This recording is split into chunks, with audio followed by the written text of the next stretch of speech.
isolated in his own party, at odds with advisors, and, as ever, defiant.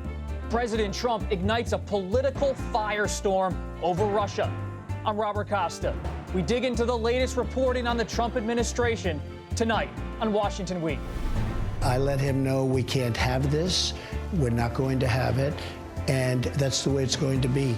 Under pressure from some Republicans and Democrats, President Trump insists he did confront Russian President Vladimir Putin about election interference. But earlier in the week, he mostly accepted Putin's view. I have great confidence in my intelligence people, but I will tell you that President Putin was extremely strong and powerful in his denial today. He just said it's not Russia. Those statements led to confusion and concern on Capitol Hill and raised new questions about the president's handling of foreign policy. Does he trust his own administration's intelligence on Russia? I think anybody who thinks that Vladimir Putin doesn't have his stamp on everything that happens in Russia is misinformed. Now the president is planning another summit with Putin, this time at the White House. That's going to be special. Senate Majority Leader Mitch McConnell says Putin will not be invited to Congress. We go inside the story next. This is Washington Week. Once again, from Washington, moderator Robert Costa. Good evening, and welcome back to Washington Week, and welcome to our new home. You can be assured that even with a fresh look and feel, our commitment to in-depth conversations remains the same.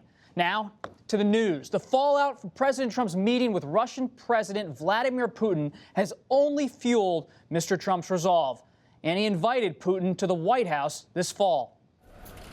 But that wasn't the only flashpoint this week.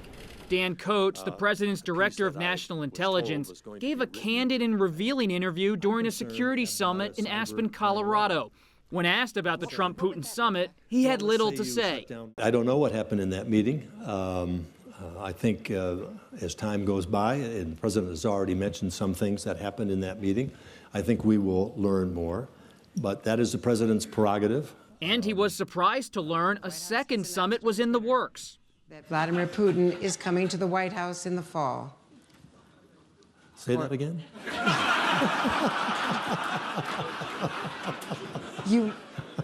Vladimir Putin coming Did I to hear the... you? The interview made instant headlines, with White House aides wondering if Coates was going rogue and national security officials alarmed that the DNI was out of the loop. Still, a new poll shows Republican support for the president's performance in Helsinki is sky high. 79% approve and 18% disapprove. Some Republicans, however, are not cheering. In an op-ed in the New York Times, Republican Congressman Will Hurd of Texas wrote this: "Over the course of my career as an undercover officer in the CIA, I saw Russian intelligence manipulate many people. I never thought I would see the day when an American president would be one of them." Quite a week. And joining me around the table this evening, Margaret Brennan, moderator of CBS's Face the Nation, Yamiche Alcindor of the PBS NewsHour, Jonathan Swan of Axios, and Dan Balls of The Washington Post. Well, let's go back to Director Coates and the question that has gripped Washington this week.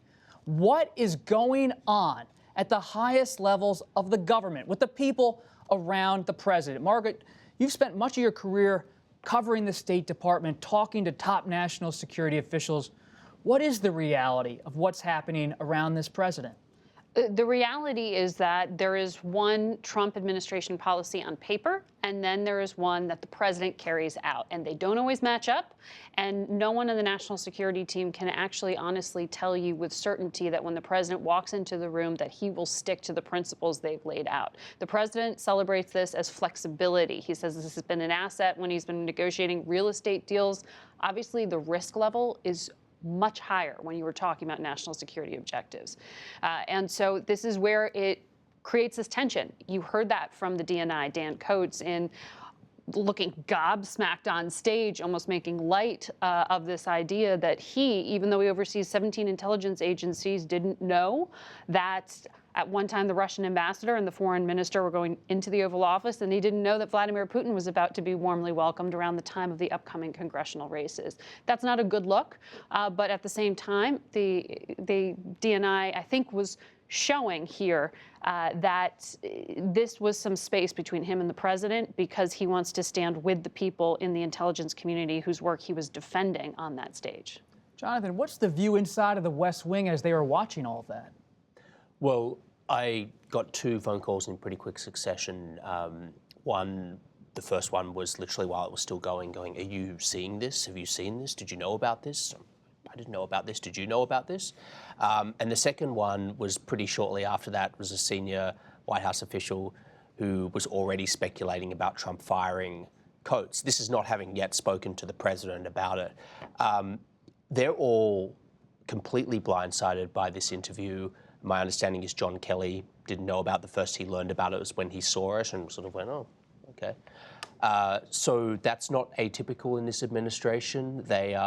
If you talk to anyone at the moment in the West Wing, you can get pockets of information in a particular siloed area based on what they spoke to the president, the last time they spoke to the president 2 days ago. But no one feels confident in imparting information. Like, people aren't even really pretending to, 8 months ago, everyone was giving you these great theories of how actually he's really playing 4D chess and deep insight into how the president thinks. Now they just sort of go, it's a big shrug. They really don't even pretend to interpret the president anymore or pretend that they know what's coming next. Yamiche, Jonathan used the word silo. Is the president isolated as he makes foreign policy? And if Director Coates didn't know about the invitation to Putin, who's driving that second invitation to Putin inside of this administration?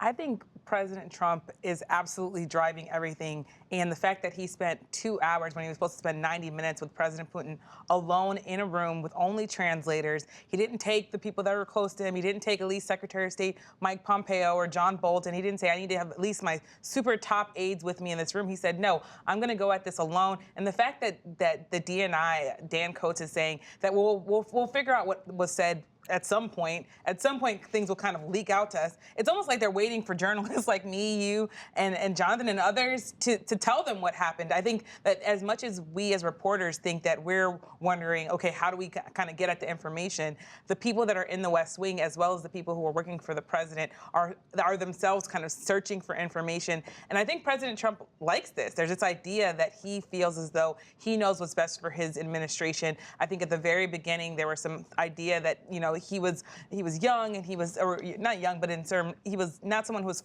very experienced at being president or in politics, so he needed to have people around him that would kind of usher in and kind of guide him. And now he's saying, look, I've been doing this job for more than a year and a half. I know what's best, and this is what I'm going to do. Dan, you're writing your Sunday column about Coates and President Trump. What's grabbing your attention as you sit down to write that and you talk to your sources? Well, I mean, the first thing that grabs all of us is what we just saw, again, with that reaction by Dan Coates. I mean, that is an extraordinary moment to see the Director of National Intelligence caught by surprise about a meeting with the Russian president. We've never seen anything like that. And you walk this week back to Helsinki, and everything that has happened has been out of the ordinary and different than what you would expect. I talked to a person today who had been in a previous administration in a senior national security position. And he made this observation, which was a decision to bring the Russian president, particularly this Russian president, to the White House in prior administrations would have been done only after national security meeting, principals meeting. He said there seems to be no process in this White House to make these kinds of decisions. Similarly, he said, there seems to be no process for assessing what happened in Helsinki. And Dan Coates was in the dark about what happened in those 2 hours between the president and Putin. So, as Margaret said, we have a situation in which you have a president and his national security operation going in separate tracks. and a White House staff trying to constrain a president who's determined to make his own rules. And we all remain in the dark a little bit about what actually was discussed at that meeting between President Trump and President Putin. Based on your reporting, what have we learned about what has actually been agreed to or may be agreed to between these two countries? Well, because only the interpreters were in the room, the top advisors are relying on what the president is retelling. And from what I'm told from my sources, the president was insistent that he held a firm line specifically on the conflict in Syria, saying that he wouldn't be drawing down the 2,000 or so U.S. troops there until Iran withdraws its forces. That's a pretty indefinite timeline. Iran is firmly entrenched there. But what that does is that's relief to Israel, perhaps. It's a relief to the president's own national security team, who had been told at one point by the president himself, I want him out within the next 6 months. So that's a huge reversal from the president. But it also was a sigh of relief to many because they feared this was a chip that the president might bargain away with Vladimir Putin when he got into the room, and that would hurt U.S. leverage in the region.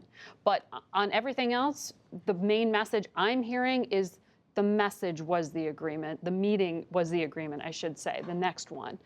There was no major national security objective that was achieved in Ukraine, in Syria. There were proposals floated. The White House shot down pretty forcefully one of them today, saying that they weren't going to accept Vladimir Putin's idea of holding a referendum that would essentially allow Russia to annex more territory in eastern Ukraine. So a pushback pretty hard from the national security community to some of the proposals that the president said he was actually going to take time to think about. What about the confusion in the briefing room this week when you were there, Yamiche, about whether the administration would send over former U.S. officials, like former ambassador to Russia, Michael McFaul, to talk to Russian intelligence officers? The White House seemed to consider that, then swatted away the idea. Well, the idea that the fact is the president first called that an incredible offer. I was in Helsinki at the press conference when he said, well, Putin has really interesting ideas about how we can get at this election interference stuff and has interesting ideas about how we can work together. And of course, all the reporters in the room were thinking, well, what is that interesting idea? Fast forward, we learned that Putin was essentially saying, if you allow us to interview and talk to and interrogate Americans, including the former U.S. ambassador to Russia, we'll invite Mueller to come over here and he can talk to some of those Russian officials that he thinks interfered in your election. Sarah Sanders said, when asked about this very, very bluntly, she said, well, we have to think about it. We're going to get back to you on that. A couple of hours later, the State Department said that's absurd. That would never happen. So what you had was two messages, kind of like two messages coming from the intel community and President Trump. You had two messages coming from the State Department and Sarah Sanders. And finally, about 24 hours later, Sarah Sanders cleaned it up and said, no, President Trump does not agree with that. He's not going to do that. But the fact that they were entertaining it in the White House briefing and that State Department knew very quickly to say that it was absurd tells you that, again, this is an administration that's not on the same page. Where's Defense Secretary Jim Mattis? Where's Chief of Staff Kelly? Where's Secretary of State Pompeo? I mean, we keep hearing that they're the guardrails in this administration, but they've been pretty quiet this week. Well, it's funny you say that, Bob. Like, when I was on the trip as well, when it was in Brussels for the NATO summit, and when you talk to European officials, they will, and I'm sure Margaret has had many of these same conversations, they have these perfectly normal conversations with Jim Mattis where it's like everything's normal. It's like we're dealing with a normal administration. And actually, in many senses, they are doing normal things. Trump has actually invested more military resources in Europe than Obama did. So they're quite happy with some of the substantive things. And Mattis is a very reassuring presence. But they've all come to the conclusion that this line that has been sort of fed to them for 12 months of don't listen to the tweets, ignore the tweets, pay attention to what we do, that's kind of reaching the end of its use-by date, that line, because the rhetoric actually matters in lots of different ways. And they know, these European officials and other officials know, that when they talk to James Mattis, he is not speaking for the President of the United States, not even remotely. Well, if that's the case, Dan, then why do they stay? If you're in this cabinet or you're National Security Advisor John Bolton, why do you stay? You've studied administrations for years. Bob, I would say there's a high-minded reason and a not-so-high-minded reason. The high-minded reason is the belief that they are serving their country. I mean, it's somebody like Secretary Mattis, lifetime career in the military, duty, honor, country. They believe in what they're doing. They believe that when the president asks them to serve, they should serve. I think they suspect, or they believe that they are, in fact, providing at least some guide rails, that they are in some way or another being able to reassure allies that there is, that there is a government that can function effectively. I think the less high-minded reason is that some people are attracted to power, and it is very hard to give it up when you have it. And once you get to those positions, and I'm not ascribing that to any particular individual, but just to human nature, that makes it difficult to step aside. You've spent some time interviewing National Security Advisor John Bolton in the past month, and he seemed to try to navigate that sometimes uneasily with you. Well, it's interesting because this is where we get into the policy on paper. When you say, from the National Security Advisor often says, well, that is not the policy of the U.S. government, but leaves the door open to that policy. A wonderful line. And he said it to you like 3 times. Exactly. And you're like, well, yes, that's why I'm asking you why the president is saying otherwise. Why is the president saying things that aren't the policy of the U.S. government? Because that's very, very confusing to the European friends and allies that you were just mentioning there. And the reason that the rhetoric matters is not, this is a president who was elected as a disruptor. And that's not necessarily what the outcry on these national security matters is about. It's because those guardrails are in place not only to protect the president from himself, but to protect the country and to protect the institutions. I mean, when you were talking about words mattering for NATO, the collective defense premise is what NATO is about. Protecting each other. If you are drawing into doubt that Montenegro or one of those members is worth defending, then that stops working. It doesn't matter if you up defense spending if Vladimir Putin doubts whether or not you'd come in and defend any of those countries in the first place. So that's where the words on NATO really matter, where the president is also leaving the door open, that conversation with Bolton and others on, well, maybe we can talk about parts of Ukraine being up for grabs. Well, I spoke to the Douglas Lude, who is the former U.S. representative to NATO, and he, shortly after the Helsinki summit, told me 2 things. The first thing was that he expects NATO allies to start crafting workarounds of the United States because he thinks that NATO allies are going to stop trusting President Trump. We saw the leader of Germany come out and say, I don't know if we can trust the U.S. with Trump at the helm. But then he also said things could be a lot worse. He didn't change the U.S.'s relationship with NATO. He didn't pull out any troops. He didn't change any military exercises. There was all this idea coming into the NATO summit that people were very worried that he was going to do that in his meeting with Putin, and none of that happened. So Douglas Lude was saying,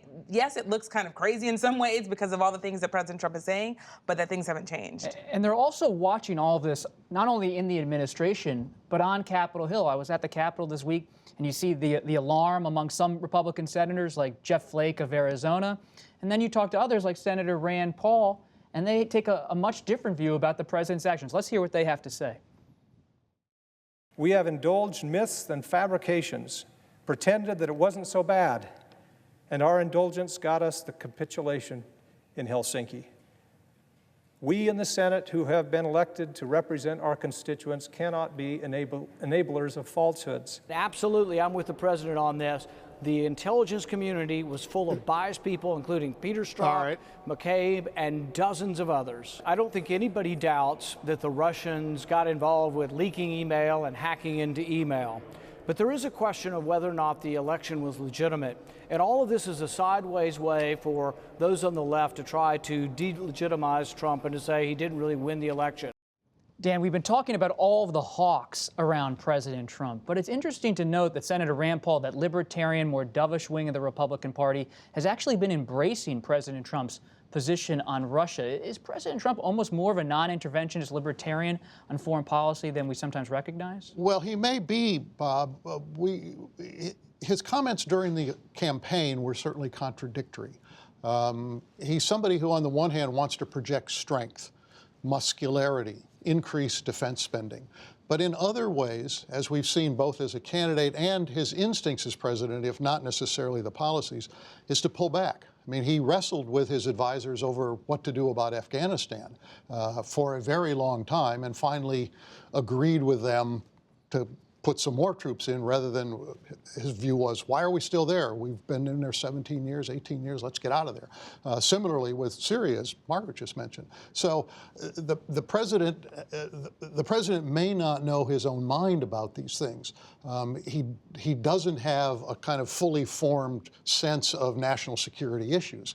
He is a gut player.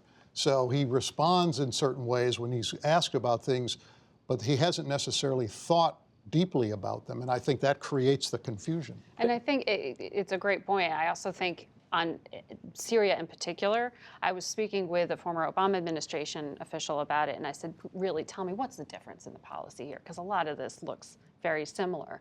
And the only thing the Obama administration official said to me was, at least we felt bad about it. At least we felt bad that we weren't so in the actual intervening details, in any it's the humanitarian.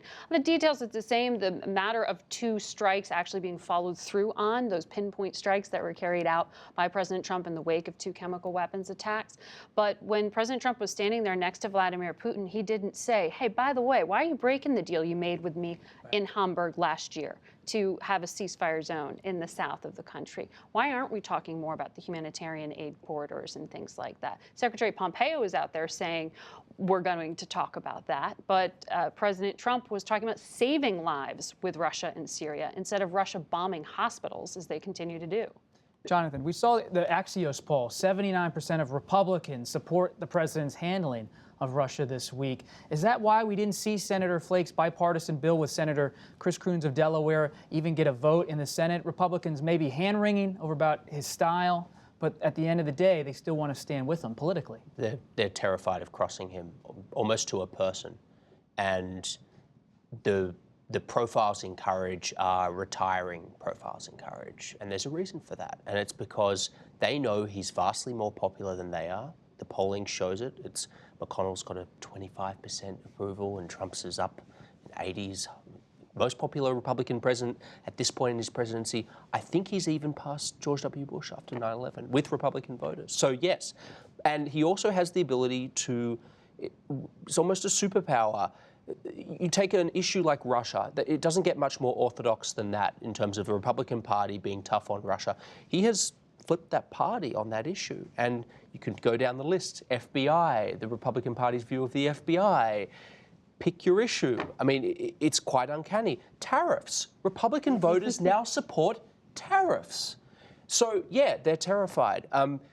But just to pick up on that point that we were talking about his foreign policy, I think, yes, he oscillates, but his default position is always, why is this our problem? Right. Why is this our problem? Sounds a lot like Senator Paul. Yamiche, you've, beyond covering the White House, have spent a lot of time covering Democrats. Let's watch a clip of Margaret's interview with former Secretary of State John Kerry for a moment. What did you make of President Trump's news conference with Vladimir Putin? I found it shocking.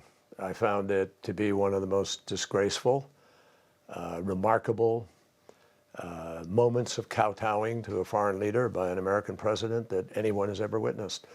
And it wasn't just that it was a kind of surrender, it's that it is dangerous. The president stood there and did not defend our country. He stood there and did not defend the truth. Margaret, then I want to get Yamiche's take on the Democratic Party. Secretary Kerry, I mean, that reflects a lot of angst among former Obama officials as they watch all this. It does. And, you know, this is someone who spent a lot of time negotiating with Russia. Diplomacy with Russia is not a toxic idea to him. That wasn't his objection here. It was that the president standing beside Putin didn't use forceful language, didn't confront. And then after the fact, with this walk back, it wasn't believable given that he spoke at length about his belief that all of this is fundamentally a witch hunt. And it was interesting to hear Secretary Kerry also describe being there in China when President Obama confronted Vladimir Putin for the first time about meddling. Yamiche, we've heard the word treason this week from Democrats. Republicans are having their own debate, but Democrats appear they have their own turning point. Well, I think Democrats see this as one of many issues that they can use in the midterms to say, look, you should elect us because we're going to be tough on Russia, because we're not President Trump, even though they said that wasn't going to be their message over and over again. So there's this idea that Democrats just see another thing to add to this: separated families, tariffs, trade, jobs, all these things that the Democrats kind of want to argue about. The problem is that what Rand Paul said, and the poll from Axios tells us that Republican voters feel as though people think that President Trump is illegitimate. And because of that, that's why they're being mean to him. And they see that as people being mean to him because they don't want him to be president. Churning dynamics in both parties this week. We'll keep an eye on it all. Thanks so much for everyone being here. And let me pause to thank the terrific crew here at WETA. This new set wouldn't be possible without their hard work. And as always, our conversation continues online on the Washington Week Extra. We will discuss the latest reports on the president's longtime lawyer, Michael Cohen, and possible audio recordings of his conversations with President Trump. You can find that later tonight at pbs.org/WashingtonWeek. I'm Robert Costa. Thanks for joining us.